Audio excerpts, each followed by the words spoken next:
Morning, everybody. It's my pleasure to introduce Stan Gersch.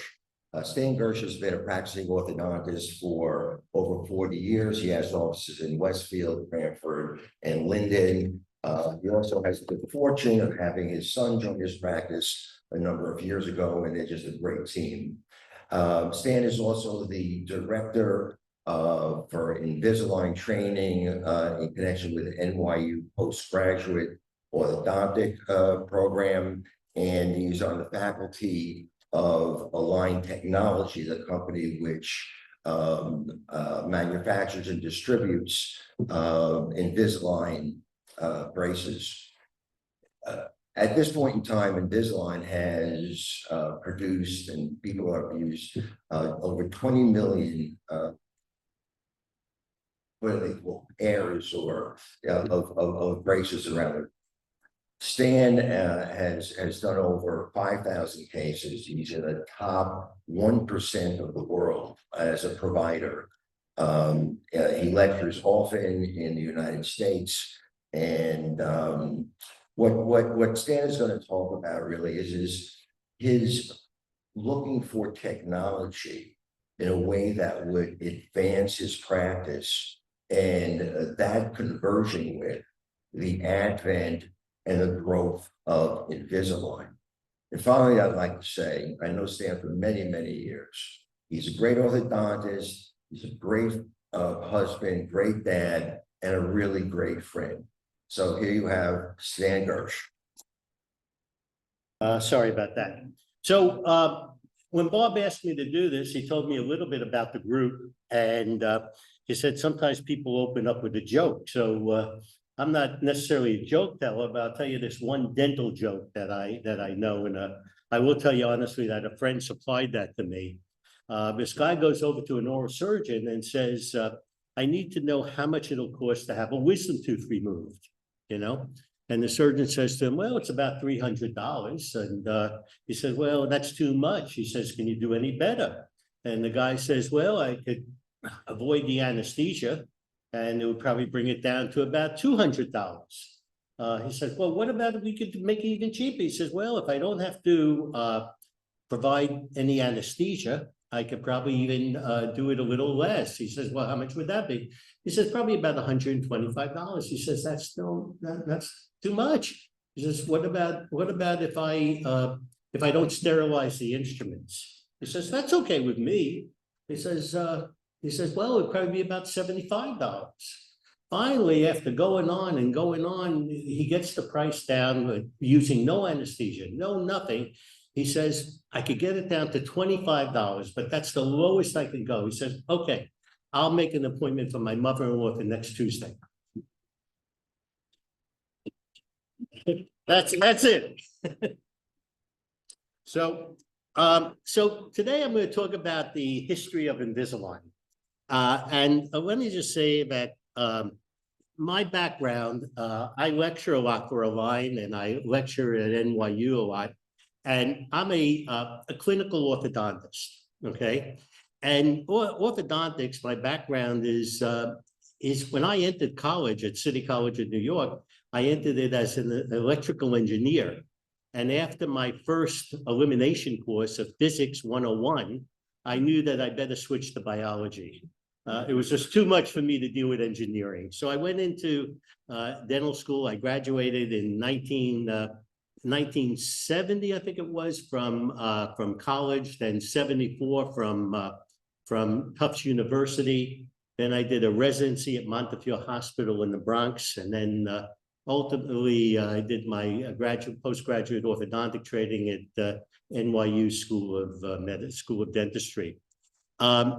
Early on, I started practicing, so it would be around 1979, and early on, technically, orthodontics didn't change that much. All that was available was really traditional braces, which is the metal brackets that everybody knew.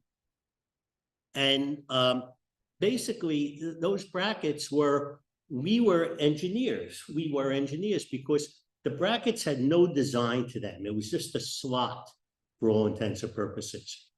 And we would bend the wires to accomplish the movements and then put it into the slot on the tooth, the bracket that was on the tooth.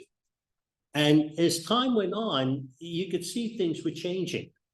I put this slide up there only to show you that I kind of retired from private practice back in 2019 after practicing with my son for 15 years. And I decided that that it was time for me to kind of take it easy. Well, as it turns out, I really didn't retire. I just stepped away from my practice and my son took over. And I'd like to call myself a high-priced associate at this point. So what happens is that Invisalign being a computer design, okay, allowed me to do all the work for the Invisalign except the original diagnosis and treatment plan. And I basically leave that to my son and his partner, Alona Rossignol. And so what happens is every morning I get up at around 5 a.m. and for about 2 hours, we do Invisalign work. I do Invisalign work. And then ultimately, when it's finished, it goes back to them to put it in the patient's mouth. So I get paid for those hours, which works out very well. So basically, the history of orthodontic history is that bottom line, for decades, the only option if someone wanted straighter teeth is that you had to be born with them or you had to have orthodontics. And the children or teenagers used to be very used to getting braces on their teeth. And there was nothing that they want. Things were evolving back then. This would be around 1997, that people wanted something else, more aesthetic appliance. And then eventually things were coming out such as plastics and ceramics that they can make in tooth-colored braces, okay? So that became very popular, and eventually I thought there was a need, and I was beginning to read about clear aligner therapy, okay, and how that came about. So Align technology was being developed. Now I'm stepping ahead here and telling you a little bit about Align technology in terms of what they do, because the history of how this all came about is I'm going to lead up to that in a second. So Align Technology is basically an American manufacturer of 3D digital scanners and Invisalign, which is a clear aligners used in orthodontics, and was founded in 1997. The company also manufactures its aligners in Juarez, Mexico, and its scanners in Israel and China. The company is best known for the Invisalign system. And Invisalign is really the brand of clear aligners manufactured by Align Technology. The clear align system is used to treat more than 14 million people, and as Bob alluded to, it's even more today. It's probably approaching 20 million people. And it was founded by a gentleman by the name of Zia Christie, conceived of the basic design of Invisalign while he was an adult orthodontic patient getting his braces off, okay? And he partnered with another person called Kelsey Worth. And Invisaligns are basically transparent orthodontic devices used to straighten teeth.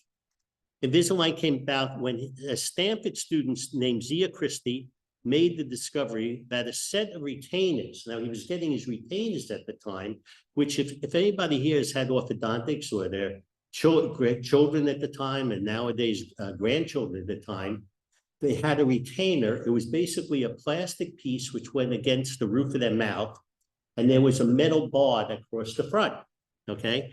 And he began to think that there's got to be a better way, something that would be more comfortable for the patient and ultimately more aesthetic, but give you the same outcome.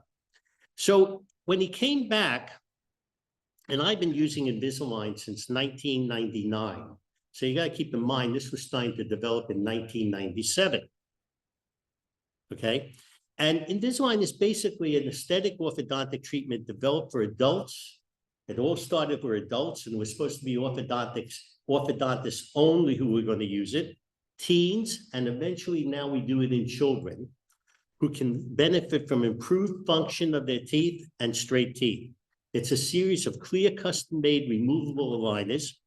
created to effectively move teeth into their desired position.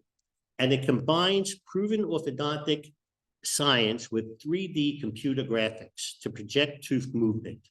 Okay, so I'll show you in a minute what we'll look at. But ultimately, what we're doing there at the time is that we can see our case that we're treating from beginning to end on the computer screen. And we make our adjustments accordingly. So basically, the origin of Invisalign is that as a young student at Stanford, Zia Christie was finishing up his orthodontic treatment, and he was getting his braces off. And at that time, the orthodontist prescribed him with plastic retainer. And pretty much that's how it all started for him, basically in 1997. Because he was an adult orthodontic patient and a graduate student at Stanford, he basically came back, okay, and he then spoke to his roommate, okay, then from Stanford, he spoke to his roommate, okay, Worth, okay, Kelsey Worth, and they partnered with two other people in the program, Apostolos Liros and Brian Freiberg. In 1997, the four co-founded Align Technology, the product that's there today, okay, and the journey towards Invisalign as we know it today began.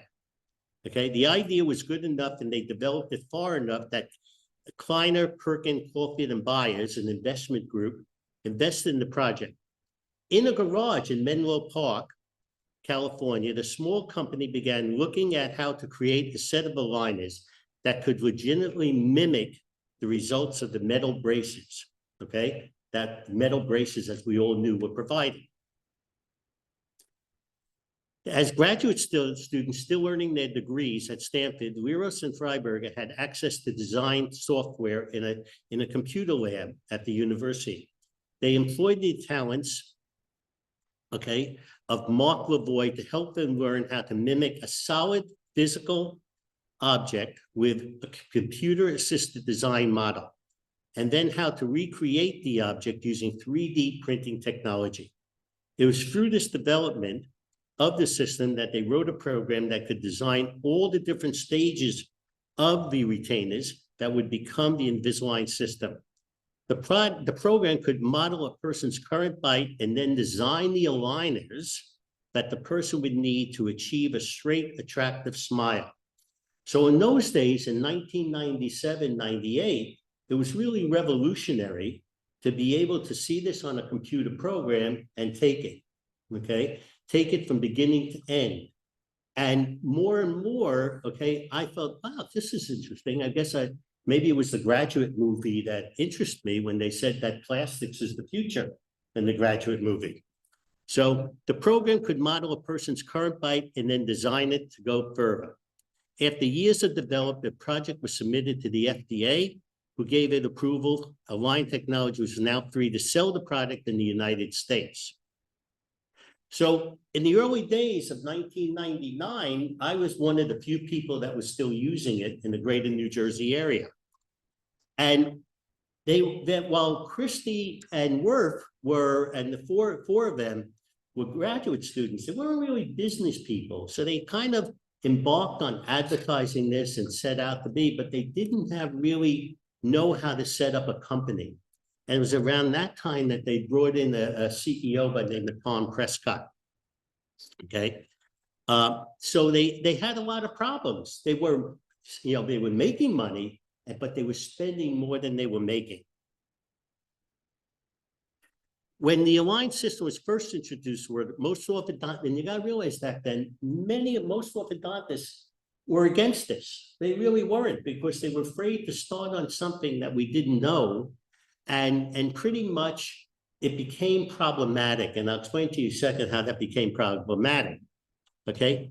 And they felt it was too risky, because when you go to an orthodontist or anybody that's going to straighten your teeth, you want to know you're going to have a successful outcome, okay? And in those early days, it was hard for orthodontists to see that we could achieve the successful outcome, because you couldn't achieve success without compliance, okay? And the fact is, the compliance came from the patient, okay, willing to wear these aligners. And in the early days, the aligners were uncomfortable.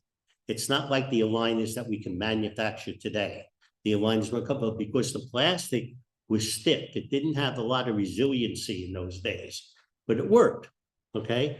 And the adjuncts of using little attachments on the teeth were also kind of poor design.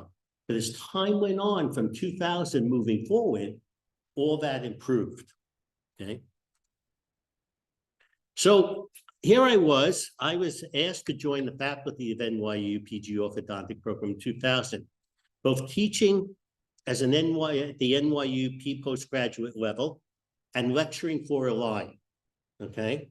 NYU was heavily involved with Align, okay? And in 2001, I had a choice to make. I was asked to resign my faculty position at NYU or to stop lecturing for Align, okay? And the chairman came and explained to me that this was coming down from alumni, okay, at the school, and from, of all people, the American Association of Orthodontists, because they were getting feedback from the members of the association, that they didn't want to do this. This was not to be done. But, so I decided to stop lecturing for Invisalign, for Align, okay, because I wanted to continue teaching. And I was able to continue teaching Invisalign at the postgraduate program, but I stopped lecturing for a while, okay? Eventually, it was accepted, and the American Association of Orthodontists did accept it, okay? I could go back to lecturing and doing both.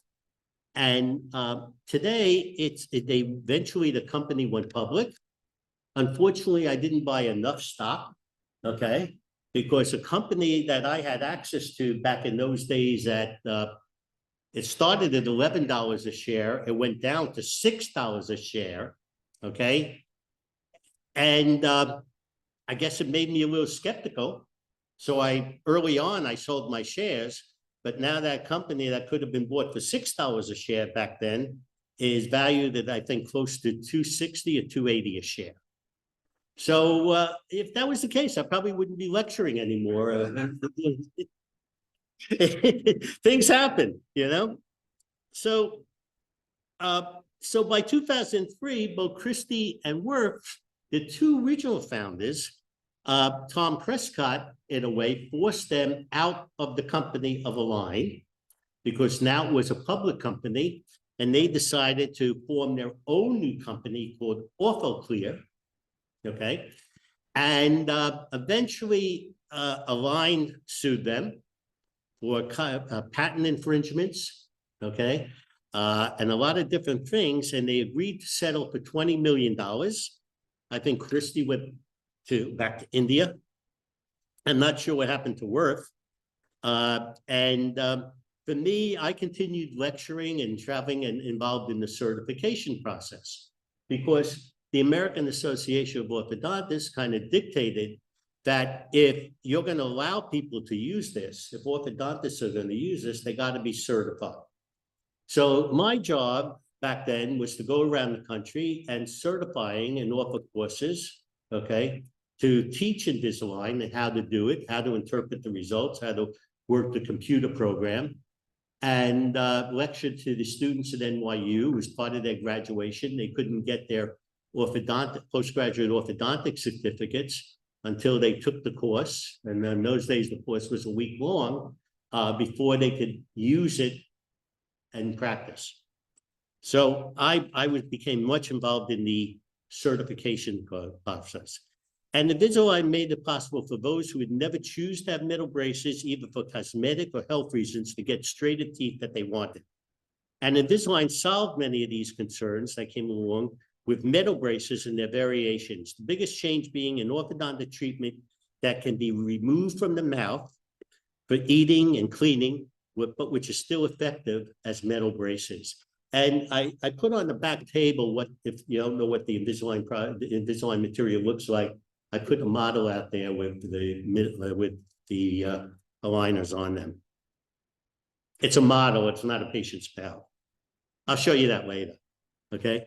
So basically the history is pretty simple, but it was interesting how it came about with no orthodontic background, except by these two postgraduate students at Stanford University, and how it revolutionized the orthodontic industry.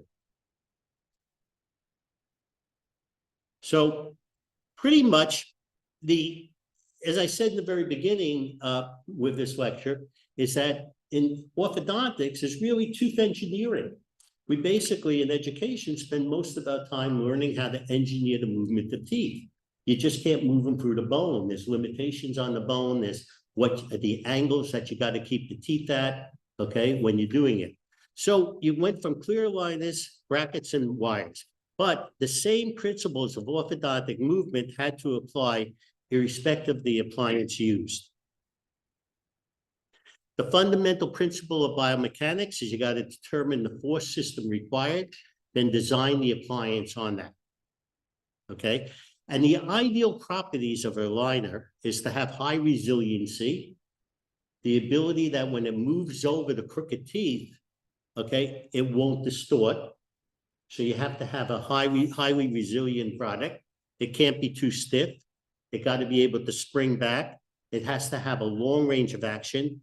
It can form easily and be biocompatible with the mouth.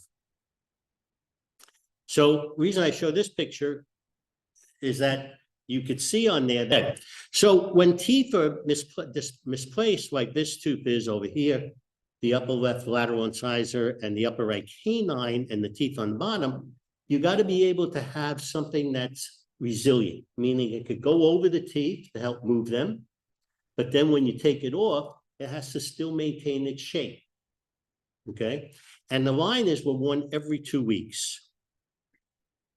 Okay. And the properties of the aligner, okay, would be starting out that it would have a high force rate, but it would degrade very quickly. Not good. So eventually we have now materials, okay, which have a slightly lower force rate, but will maintain that force over time. And then initially in the very beginning, patients had to wear each aligner for a 2-week period, okay? Up to 24 hours a day, taking them out to eat. So in theory, they would wear them for approximately 18 to 20 hours, each aligner for a week or two. Today, we can change them every week, okay? And the material has much lower force initially, but maintains the forces throughout the time. So the align is a technique, okay? And what happens is that technique is supported by adjuncts, okay? The adjuncts, okay, in conjunction with the aligner, are specialized attachments that go on the teeth, which are tooth colored, okay? Also, those are called attachments. We also do what's called IPR, which stands for interproximal reduction, meaning that we know the size of each tooth, we know the thickness of the enamel, okay?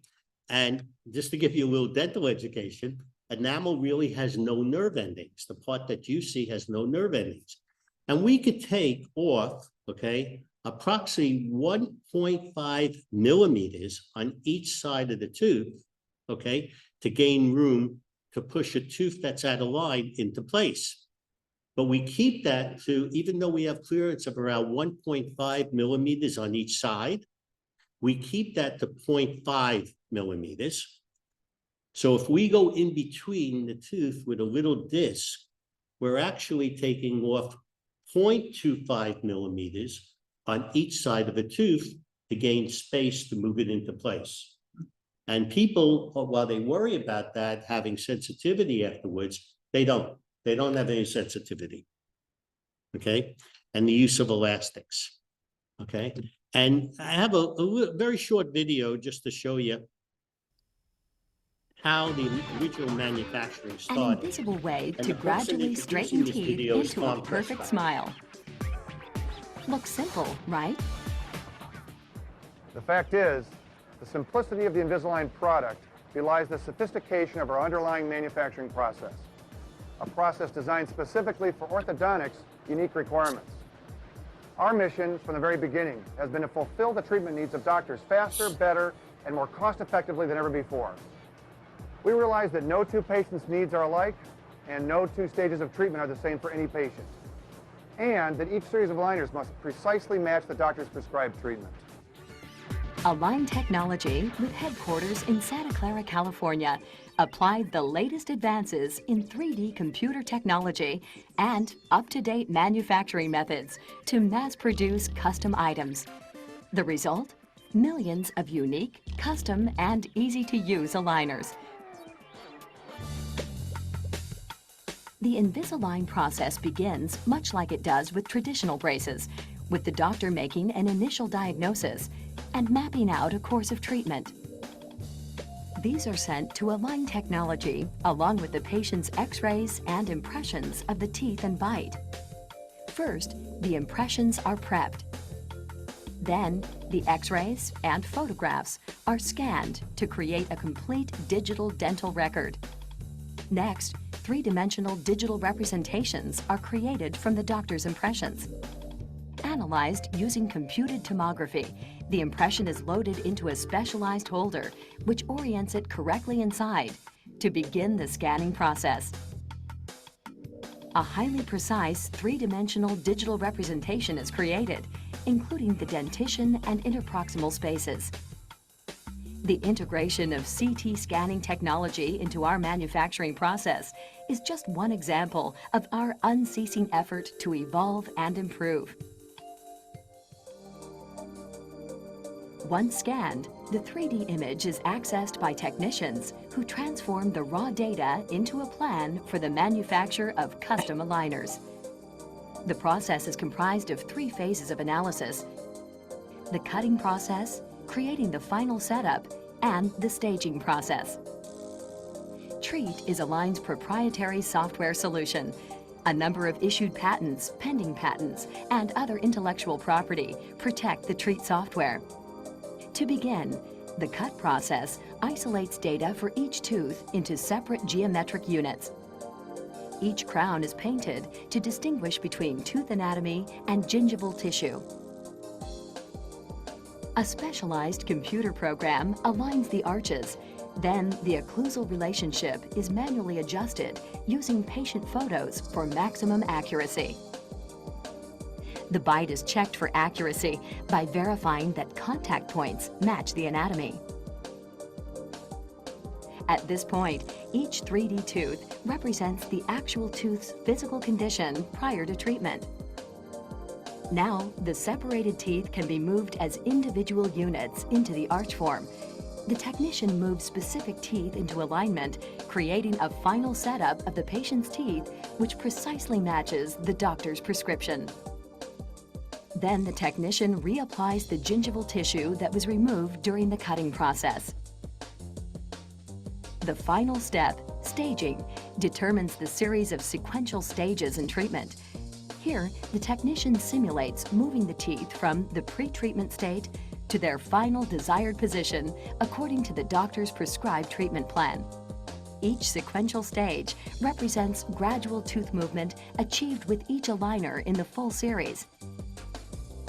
Next, the setup moves through extensive internal quality checks to make sure the virtual treatment achieves exactly what the prescribing doctor has requested.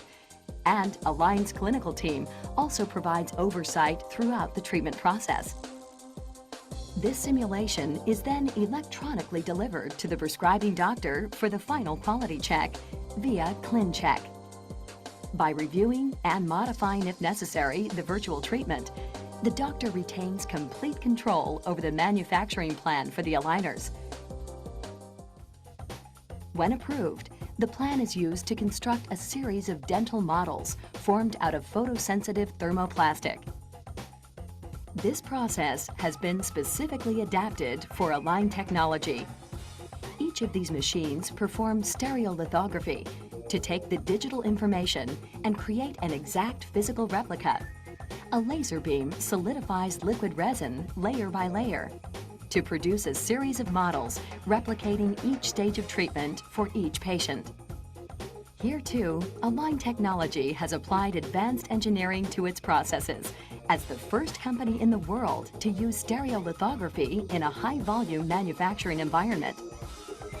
After manufacture in the SLA, the models are cleaned and cured. Next, the automated forming system uses each model in the treatment series to fabricate each aligner. Once formed, they are trimmed to within 0.5 millimeter of the gingival margin for the patient's optimal comfort and minimal visibility. Each is polished and disinfected in a series of cleaning tanks, then packaged, labeled, and shipped directly to the prescribing doctor. Align has pioneered the first process in the world that uses custom-made production as an ongoing means of manufacturing. With years of refinement, our processes are proven, reliable, and precise. Our ongoing attention to quality control at each step in the process ensures that each aligner matches the prescribed treatment. It's our commitment to help every doctor meet the unique needs of their patient. Invisalign, using technology to straighten teeth without braces, bringing perfect smiles to the world. So today, the process is completely different from what you see here. Because basically, in those days, we were writing the prescription and telling the technician, okay, what we wanted, okay? Now, in today's day and age, because of the digital age and computerization, the software that was used back then allows us as the doctor to do everything they were doing in our office. So we could sit in front of a screen, okay, see the digital model. We can manipulate each tooth of how much tip we want, how much in and out we want, or buccal lingual we want. Everything we can manipulate on our own. And they also have, back in, I want to say around 8 years ago, okay, I was involved in what the process back then, they didn't think of it as artificial intelligence, but they thought about it as automation, okay, that they had enough material and enough data to automate the process for people who didn't have the background, okay, but they didn't have enough to call it artificial intelligence, okay? They didn't have enough data to do that. And the standard of treatment back then was the impression, okay, that you had to take. Now, if you've ever gone to the dentist, whether it be for crown and bridge or getting a denture or getting anything like that, the worst part of it is taking an impression. Patients hate impressions. We don't have to do impressions anymore, because today everything is done with a scanner in the office. We have 4 scanners, okay, in our office that we can use, okay, which we never take impressions on orthodontic patients anymore, whether it be for Invisalign or just be for records that we have to take, because that's part of the requirement of orthodontic records, is having models of the patient's teeth.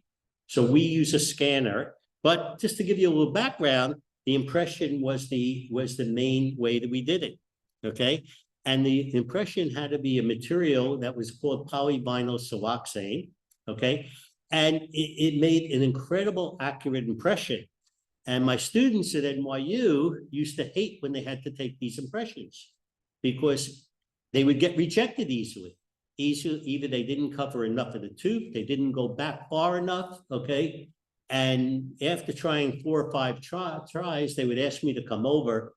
And in their hearts, they wanted me to miss the impression, not get it right, okay? But I usually got it right, okay?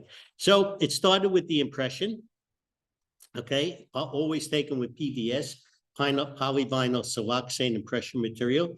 The main thing is it can withstand disinfection, because when it left our office and it went to a line in Juarez, Mexico, okay, their technicians had to handle it. And while they used gloves, we had to cut down there. So things were always sterilized, but that doesn't happen nowadays. But pretty much all restorative work got to be done. Patients can't have any periodontal disease. We don't want to risk any problems. So back then, impressions were analog, bite registration was analog. Photographs, they can be done nowadays with a regular digital camera, okay?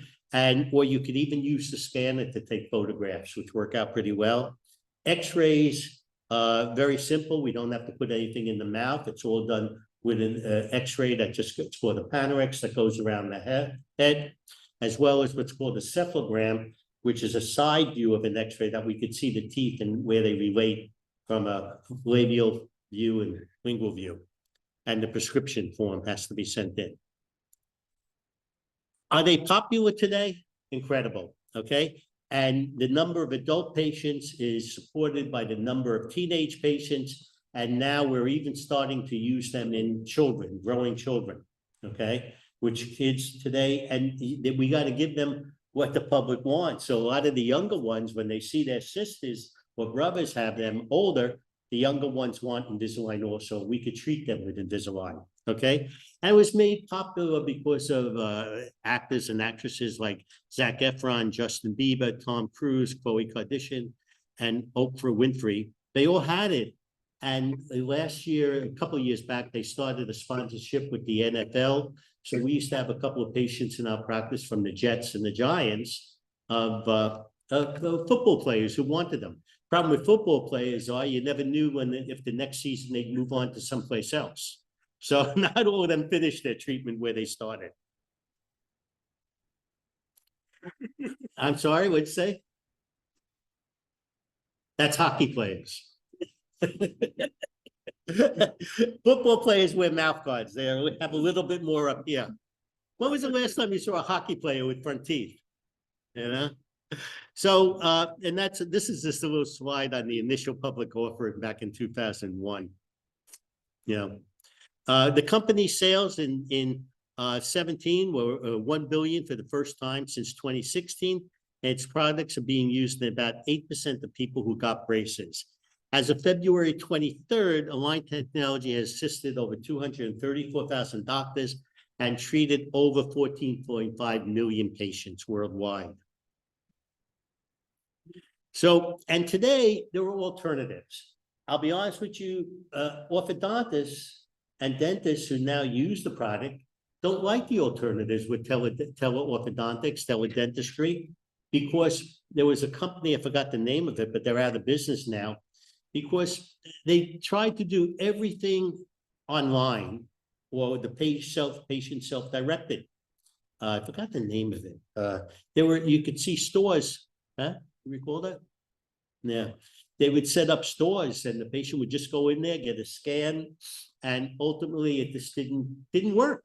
They couldn't get results. And in their contract that they made patients sign before they treated them, the patient had no recourse because they waived their right, okay, to file a lawsuit, okay? And the only recourse they had was to get their money back. So they went out of business. Okay, and today offices are digital, okay? Our x-rays are digital, our scanning methods are digital to take impressions, to take models of the teeth. Everything is digital. There's very little of what the impressions used to be. We could do that all with digital technology. And intraoral scanning called the iTero, okay? And it starts with the scan. It gives us access. We can diagnose and simulate the results, and then we could treatment plan. And basically, when I was joking before about being a high-price associate in my son's practice now, he's my boss. I basically work on these cases from about 5 a.m. I put in about 3 hours of work a day, and I do this for the students at NYU. Okay, so we can do all this. Okay, when I was talking before about attachments are designed, and you can see this. Can you see this as I point to it? With certain force surfaces. So we have attachments that allows us to do rotations on the teeth.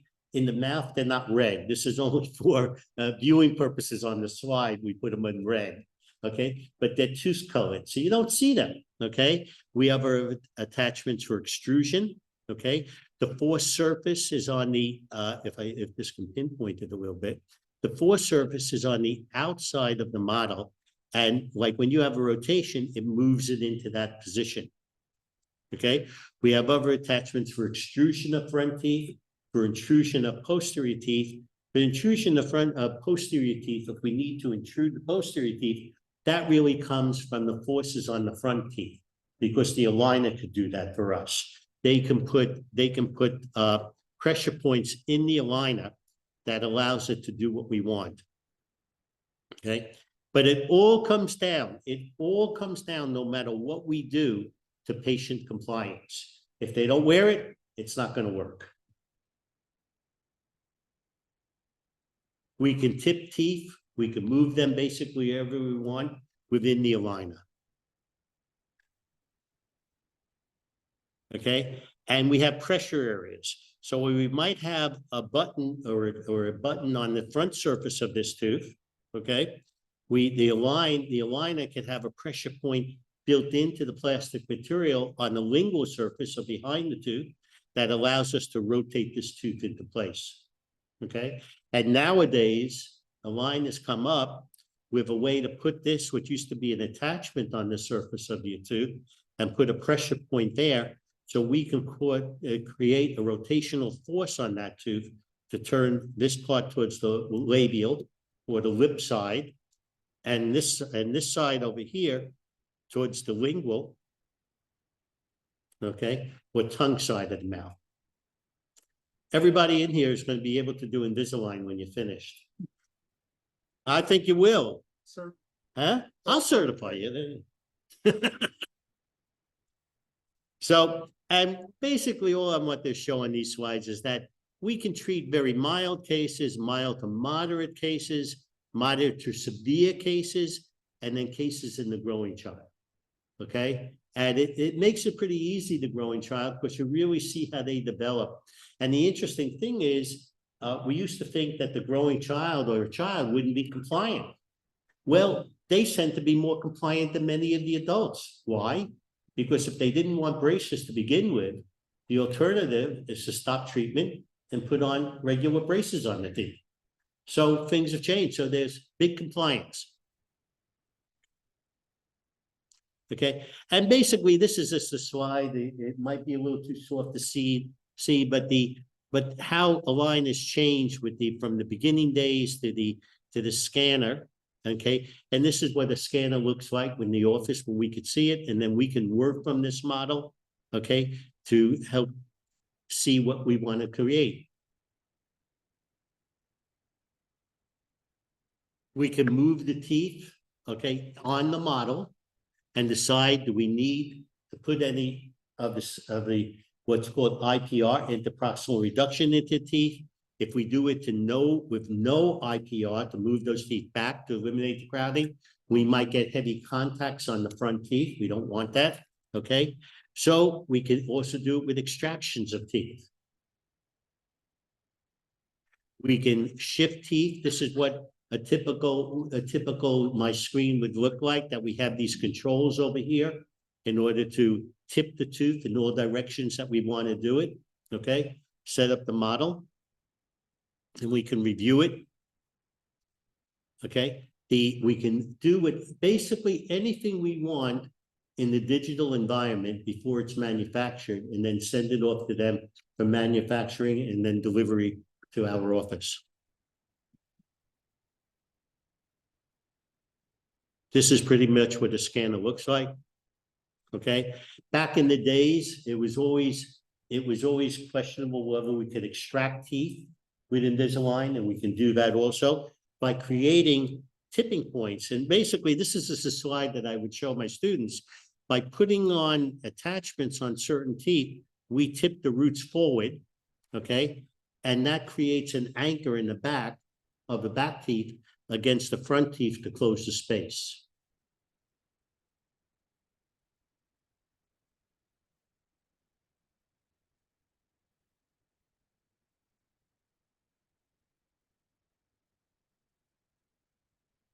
And then just in case, you know, when you're children and even young adults, we could add what's called compliance indicators on the back of the aligner. And all those compliance indicators look like as little blue dots. But the patient doesn't realize what they're telling us is it tells us how they're doing. And that little dot will lighten up as the days go on. So if they say, oh yeah, I wear it all the time. I wear it all the time. We look at the compliance indicators and they tell us right away, they're not wearing them. So the new chairman of this is another choice. Align technology has played a key role in the evolution of orthodontic treatment. In the early days, we were viewed as a technology and market disruptor, and we still are. Today, we're the leader in clear aligner orthodontics and an emerging leader in digital dentistry. We believe our products can and will be part of almost every aspect of dental and orthodontic treatment. To do that, we have to provide our customers and their patients with the very best products possible. We constantly invent and then innovate to bring the right products and features to our customers. We combine the knowledge from millions of cases with 3D software engineering, material science, cutting-edge manufacturing to help doctors deliver treatment that is more predictable and more efficient than ever before. Our market share is still small. Many treatments are still done the old analog way with brackets and wires and physical impressions, but we're changing that. Our goal is to ensure we can do anything wires and brackets can do, better and more efficiently, and deliver a great experience for doctors and patients while doing it. Invisalign is more than capable of keeping up the pace of innovation. What pushes the innovation is our desire to put the right tools in the doctor's hands to make every case an Invisalign case. Digital treatment planning, 3D tools. Invisalign will become more and more intuitive for the doctors. Digital technologies like scanning are making doctor and patient experience a lot better. For one, it's a lot easier to take a digital impression of the patient than it is to take a physical impression. The more accurate the data, the better your treatment outcome is going to be. We work very hard on our software tools and algorithms to generate as accurate a tooth shape as possible because it results in a better aligner fit. Every single aligner is unique. Everyone is different. It's easy to make a few aligners a day, but it's extremely hard to make tens of thousands of aligners a day with high quality, high consistency, and no opportunity for error. All the manufacturing process and the tools that go behind the scenes to make that happen, I consider to be a crown jewel for Invisalign. We are probably the world's best at mass customization. It's a highly complex integration of data throughout the world that has to be linked and moves seamlessly amongst all of our constituents and facilities. It starts at the doctor's office with a physical impression or a digital scan to create a 3D model. Then that data is transferred to our dental technicians who use proprietary software to create a digital treatment plan. The proposed plan is sent back to the doctor for review and approval. The approved data then moves to our automated plant where each individual aligner is custom fabricated. Up to 80,000 aligners are made, tracked, and shipped each day directly to the doctor's office. The entire process, regardless of where it's located, is one continuous process flow, and the more we're able to use digital electronic data, the more seamless it becomes. The Invisalign brand is one of the greatest things about this company. This may be the only product in orthodontics or dentistry that people ask for by name. Our consumer marketing programs directly benefit our customers, delivering interested consumers to their offices. We believe we're a great partner in their practice and development. On a clinical level, it has been such an advancement to my practice. There's not a single product available, or company, I should say, out there that promotes me and promotes a product where patients come in and they say, I want Invisalign. I think Align technology has totally changed the orthodontic market over the last 10 years or so. And the brand name Invisalign is a household name. Whether it be print, media, TV, they're doing everything they can to shape the market to the point where they're driving patients into our practice.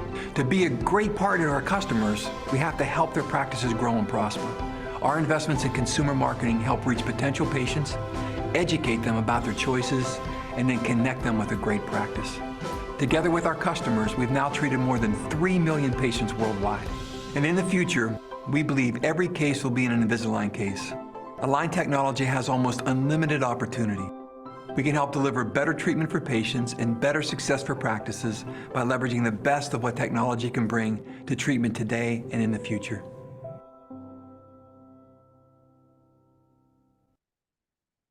So basically, I just want to show you this one young lady, not that you will understand everything, but here's a young lady who we treated.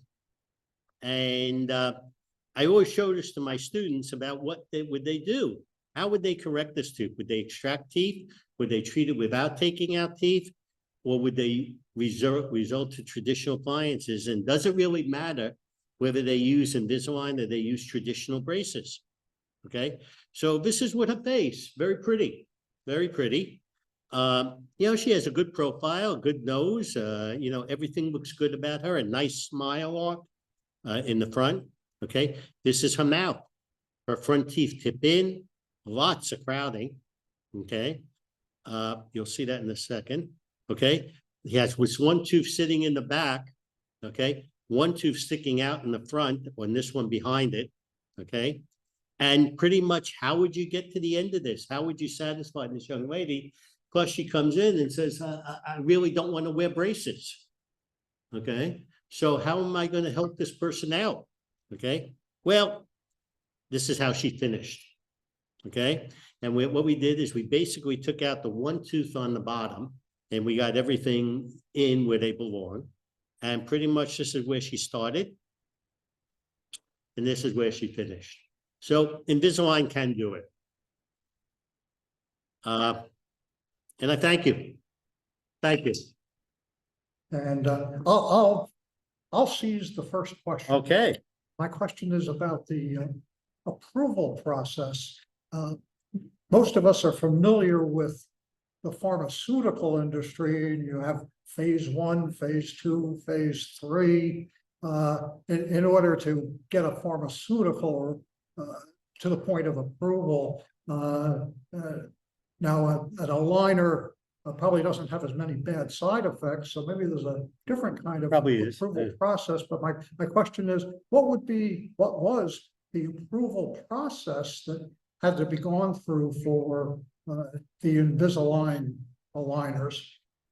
Well, it was submitted to the FDA, who granted the approval, and it's there's different stages. I know it's considered a medical device, so that has certain things, certain requirements, but I can't say. I would love to tell you the exact requirements. You're probably more familiar with that than I am. Okay. Bottom line is, I'm a clinical orthodontist. Okay, who started using Invisalign in the early days because I saw it as the future. Okay, and what I mean by that is, it's like in the future when I started practicing orthodontics, the bracket or the metal bracket was just a blank slot. And we had to bend the wire, tip the wire, okay, in certain directions. So when we put it into the slot, it will eventually move the tooth. Okay, that's my clinical point of view. Today, that metal bracket has everything that we used to put into the wire, whether it be torque, whether it be tipping, whether it be rotational bends, built into the bracket. So we could take the wire and put it in there. Plus the fact today, the wires are made, most of the wires are made of nickel titanium. So we could put it into that bracket that has the prescription all built in, and it gently moves the teeth to where we want to go. Now, going back to your question, what the process is that Align was able to get FDA approval, I guess I didn't anticipate that question, and I apologize for that. Okay, I apologize for that because I can't tell you what was involved.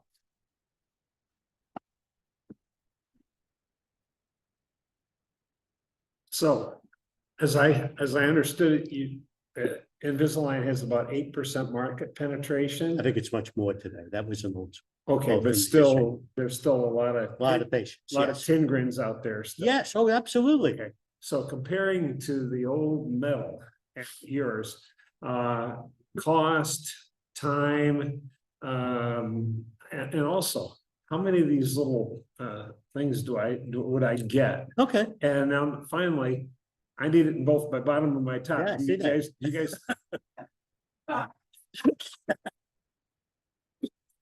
What do you want me to say? blame it on my parents. Anyway, Too late. yeah, well, we can talk about that, but do you work on the top and then the bottom, or do you have? Everything goes containers? at the same time. So, and finally.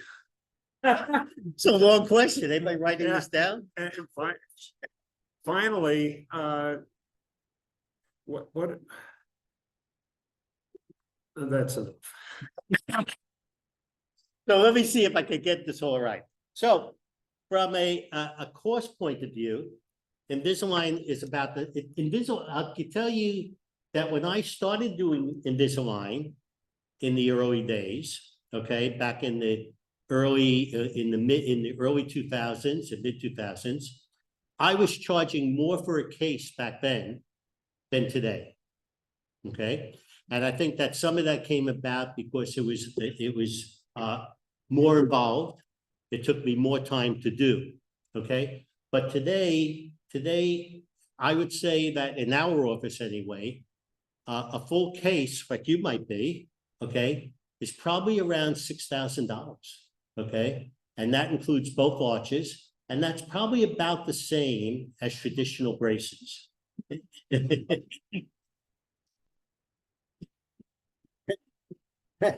So, what was the rest of the question? I forgot it all. Time frame is probably about, I'm going to say, depending on the problem, it depends on the problem, anywhere from a year, 6 to 18 months, maybe as long as 24, depending on the problem and what has to move. We can only move teeth at a certain rate of speed, okay?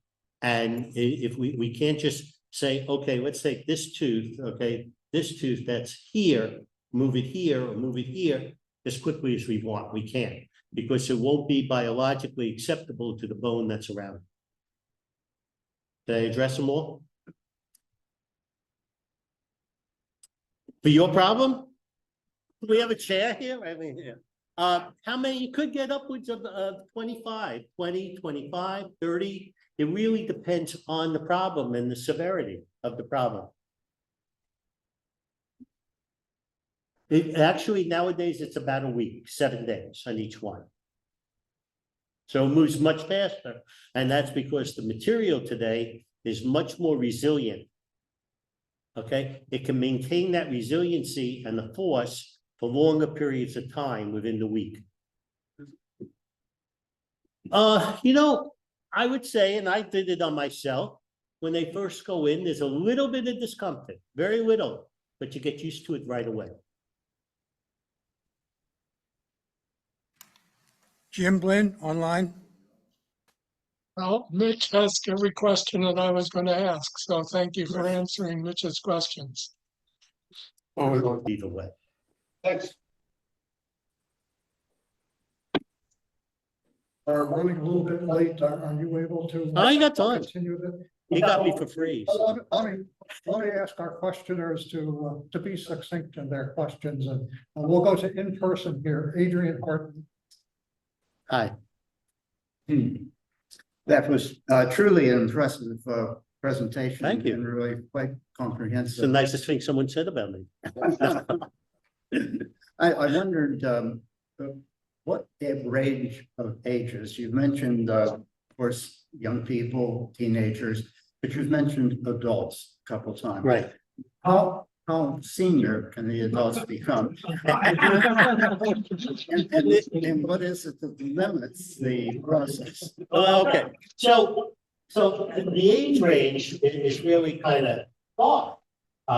From a child point of view, probably we want them to have a decent amount of teeth and be compliant. You know what I'm saying? In the sense that the younger child, one of the questions we might ask during the consultation, especially if we see the child wearing glasses, does your child lose their glasses or lose their keys? If they say yes all the time, then that would be kind of a red flag, if they might not be a candidate to treat with Invisalign.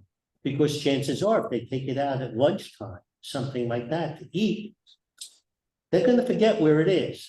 Now, as far as adults go, to what age?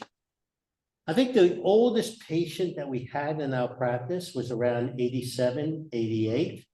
And it was a woman, fabulous woman, very spry, very chipper, okay, who came in. And the interesting thing is, she didn't want to look like she was 60. She didn't want to look younger. She just did it for her own self-confidence. It made her feel better.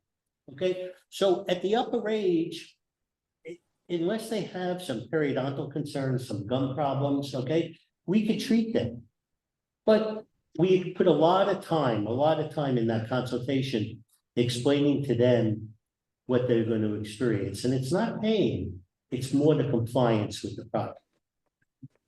Not a physiological? No, not if they have good bone, not if they have good bone, and many of them do, they're taking good care of their teeth their whole life, okay? They sometimes just want to look a little bit better for themselves.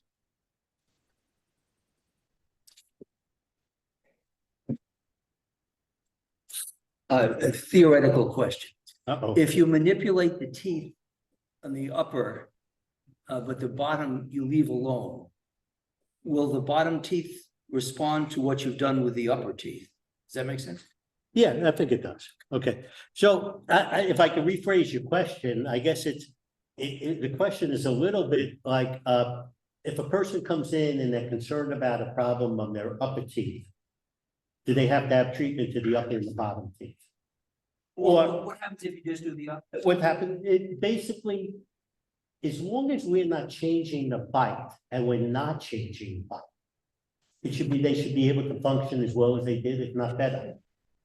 Because while we will only treat one arch, we're looking at it with the scan of where the lower teeth are going to be as we treat the upper. Okay, so treating the upper does not affect the lower. No. Okay, no. Okay. The questioner online, Bill Tittle, wanted to know if a tooth is tilted 15%, how much force would be applied to get it upright? Okay, what tooth? I don't know. Doesn't matter. I said front tooth. A front tooth. Well, the force that's applied is really a controlled force. We can control the amount of force that's on the teeth. It's gentle, okay? It's not like you're taking a tooth that's tilted 15 degrees and you're programming it to move, let's say, from here to here. We can do that. But the program, based on the force of the aligners, okay, will dictate how fast we'll do that. We can accelerate. We can't increase the velocity. We cannot increase the velocity. So say we get back a case that has, we anticipated the case would run 20 aligners. We would need 20 aligners to accomplish something, okay? That's what we might anticipate. It comes back with 30 aligners, okay? Now, is that patient going to be upset that we said that it might take 20 aligners and now it's 30? They might be, okay? So we can't tell the program that we need 10 aligners a lot, it's less than what's being programmed by the technician or by us, okay? So we can't increase velocity or the speed, okay? And the speed of an aligner, okay, based on the plastic, is only around 0.15 millimeters, okay? And tipping, if you're talking about degrees of tipping, is we could accomplish approximately 1 degree of tipping. So if a tooth is tipped 15 degrees, it could take us 15 aligners in theory to get back to where it should be. I hope I addressed.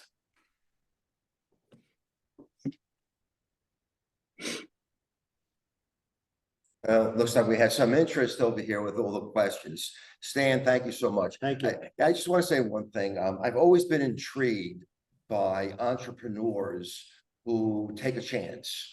And I feel strongly that Stan's one of them. Remember when he got into Invisalign, it was not an accepted practice.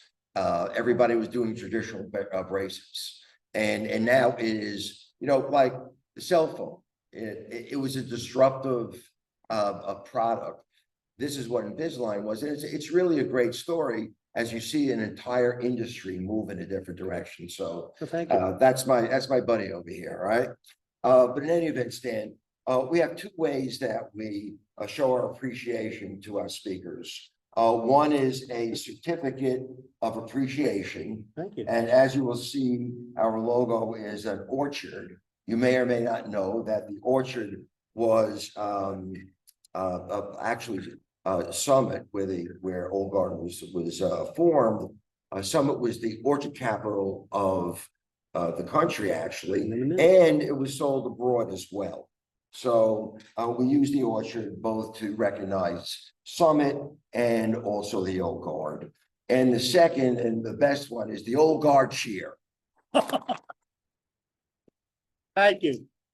Thank you very much.